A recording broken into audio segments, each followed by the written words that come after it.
Hey guys, Chris here with Super Savvy Travelers. Hey, a lot of people are contacting us and wanting to move to Italy, and we love that. We think it's fabulous. But to be honest with you, there are certain circumstances and certain people and personality types and whatnot who really, I wouldn't recommend it. I'll just be honest, I wouldn't recommend moving to Italy because it could be a big, big mistake.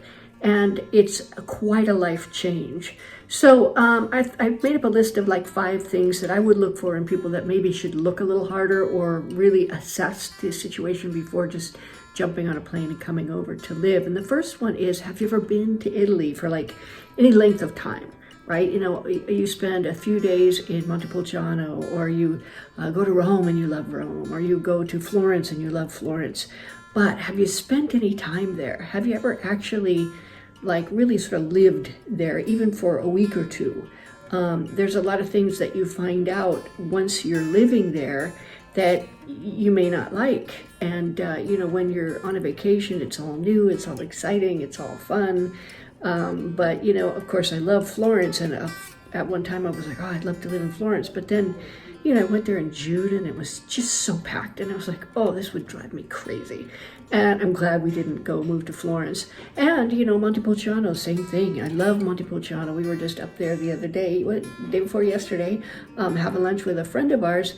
But the traffic is ridiculous. And everywhere you go, there's people popping out into the road and whatnot. That would drive me crazy. And we were looking in Montepulciano. Luckily, we were outpriced there. It's kind of expensive. And to be honest with you, I wouldn't want to live in a touristy area because the traffic and all the people and always tons of people around you. I like quiet and tranquility, like in Torrita di Siena or in Sittalunga or one of these other little hill towns. Another thing that I would recommend against is if you think you cannot learn Italian. Now, learning Italian is vital. Of course, you can get by, but you don't want to just get by, you want to live. And as long as you never need to speak Italian, then that's fine. But at some point, you're going to have to talk to a doctor. You're going to have to talk to an insurance rep. You're going to have to talk to all of these people. And if you don't know the language, you could be pretty hosed. I was in a hospital for a week, you know, and Pete wasn't there. And Pete doesn't speak Italian as much as I do. Luckily, I spoke Italian, so I could, you know, tell the nurses what I needed or whatever, and, you know, communicate.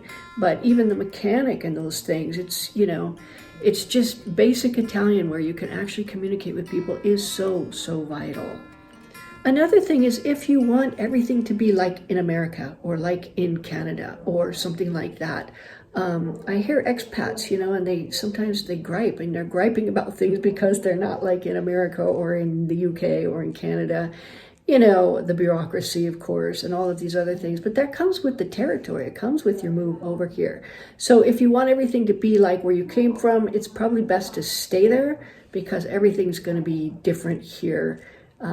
Italy is a different type of place. It has all its own little quirks and things like that. We love it. But again, speaking the language helps, and getting used to things like the bureaucracy and all these other things and finding workarounds for them. That's something that you want to know if you can live with and whatnot.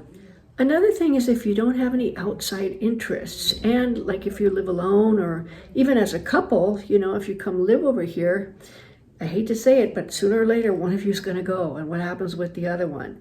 And if you don't have any outside interest, if you never learned Italian, all of these things, you can be pretty isolated, and it could look like a bad move at that point. So look ahead in the future and make sure, you know, that when you get here and you start interacting with the community, that you're getting some outside interest, you're meeting new people, you're becoming a part of the community, and that will really go far in making you feel really, really at home here, no matter what happens. And the last one is if you or your spouse has health issues and no support network.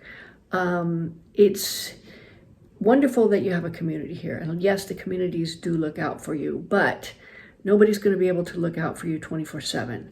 So if you have major health issues and you don't have a support network, friends, family, whatever, or even, you know, a best friend or whatever, it's probably not a good idea to move here. Plus the fact you really need to know Italian. If you have health issues, you need to know Italian.